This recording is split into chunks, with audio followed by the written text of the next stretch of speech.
What's going on, everybody? My name is Aiden and welcome back to another video. Ladies and gentlemen, you know what? I think I've already talked about this topic before, but I still feel it's important to discuss now. The Chicago Bulls, as we stand today, are 17-19 with an upcoming game against the Indiana Pacers where they could either go 17-20 or 18-19 and really put the pressure on that 500 mark.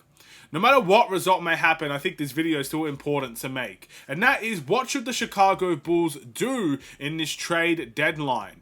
What are the Chicago Bulls' goals and ambitions for the end of the season? Where do we go from here, essentially? Are we going to be a team that tries to go all in on trying to compete once more with a little bit of a different roster and try to add to what we already have?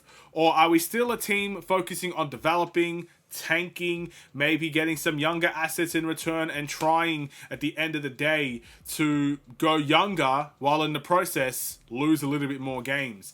It's hard to say, because again, I think this topic divides so much, it's actually unbelievable. So you know what? I'm going to give my thoughts and my 2 cents on as much as I can talk about in this video. Before we get any further, if you like the video and you want to see more from me, drop a like, drop a follow, and or subscribe if you are new, and let me know in the comments below your thoughts about the Chicago Bulls and what do you think the Bulls should be doing. Do you think they should be trying to compete, win as many games as possible? Because that is the way that any basketball team should be operating. No one should be trying to tank on purpose. But at the end of the day, it does happen, and the Bulls could go down that route as well. Trying to tank, lose on purpose, maybe trade assets to ensure that we lose more games, and all this stuff, right? It's a difficult conversation to have, because at the end of the day, a lot of it does rely on having that pick. Everybody wants that pick. That is probably the answer that everybody was looking for. If we could win games, if we could go and make the playoffs and also keep that pick, this would not be a conversation. Everybody would want us to try to win a little bit more. It's as simple as that. So it's kind of a hard topic to discuss. But first and foremost, let's start off by going down the route of winning games, because that's what we have done. We're 17-19. I think we're still sitting 10th in the Eastern Conference. We're in the 500 range. We're getting close to it. And ultimately, this is not the same situation as last year. Now, the records may be similar. Being 10th is definitely similar. We've been there for ages. But this team is not an aging team anymore. Now, there's still aging components. Vucevic and LaVine are still up there in age. And ultimately, those are still 2 guys that are carrying this team as we stand. But it's not necessarily an aging team. We don't have a DeMar DeRozan anymore. That's 35 years old, I believe. We have, I guess, a different look. We got Josh Giddey into the team now that's 21, 22 years old. Kobe White is getting into his 24, 5 years old. Patrick Williams is still in a young age. Ayo is still young. There's so many guys that are still young in this team, and these are key guys to the team as well. Then you've got guys that you can hope develop into key guys, like Bazelis, a Dalen Terry, a Julian Phillips. There's youngsters in this team. It's not the same as last year. So I think everybody can see that with how we're playing and just the overall youth that we have. It's not really complicated to discuss. So it's not the same situation, but we're in the same record situation, if you know what I mean. So as of last year, people wanting us to lose games, people wanting us to trade everybody, people wanting us to kind of go in a different direction, not many people will think the same way for most of these players in this season. That's the difference. People wanted DeRozan, Vucevic, and LaVine gone last season. People are coming into this season, they don't want Josh Giddey gone, most of them. They don't want Kobe White gone or Ayo gone, or most people want Pat gone, but they don't want these youngsters gone. And those are the ones right now that are helping us get these victories, as well as Vucevic and LaVine, which I think people still want gone. So that's kind of where we are at the moment if we win games. And if the Bulls decide to go down the direction of trading to get better pieces and getting more competitive pieces, I can't really blame them in this way. Because at the end of the day, they're going to have to make a decision on the players that we have now, as well as the decision on some of the youngsters that we have now also.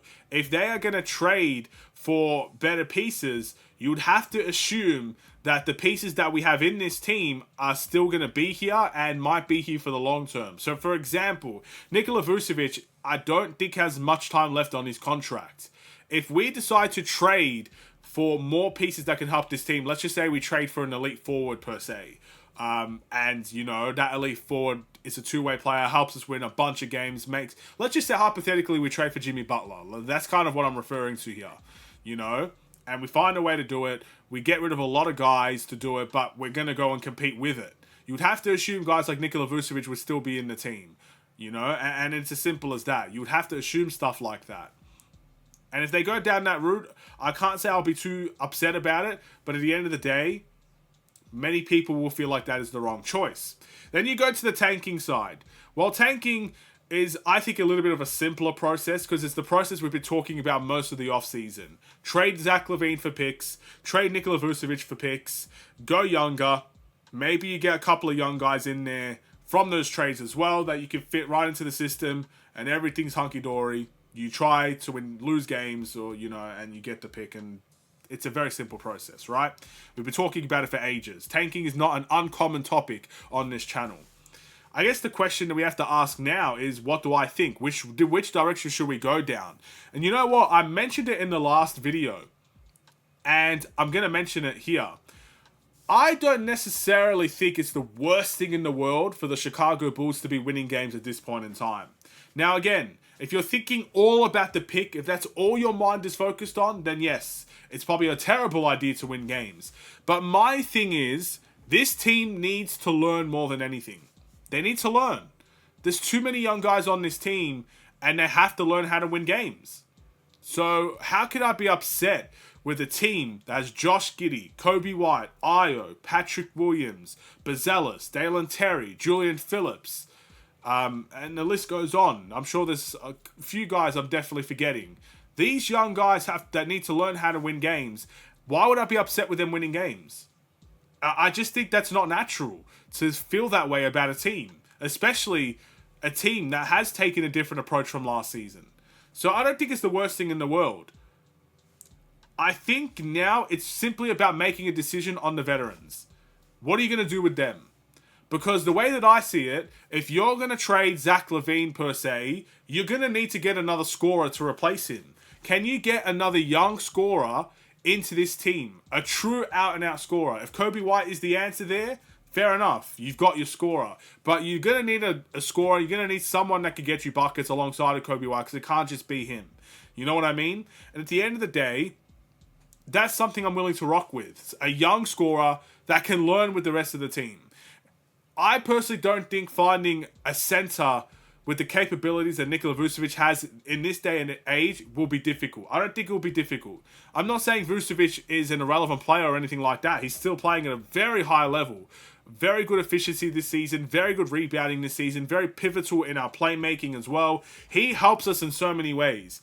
But if you're looking for a center that has a little bit of finesse about him, can score onto all three levels as a big man, maybe could get you more rebounds, I don't personally think it's hard to find because I think every center now in the NBA is transitioning to that type of situation. So you might be able to find one of those in the NBA draft if you could get yourself a pick. With that being said, what's the decision there? Are you going to decide to go all out for that? Or are you going to try to stick with Nikola Vucevic? That is a very difficult conversation. But if they decide to trade Vucevic and LaVine and get counterparts that are very similar, but at the same time a little bit younger, maybe not as good, I'm perfectly fine with that because this team needs to learn. And why not learn together? So I'm not in the mindset of let's win games or let's tank. I'm in the mindset of learning now.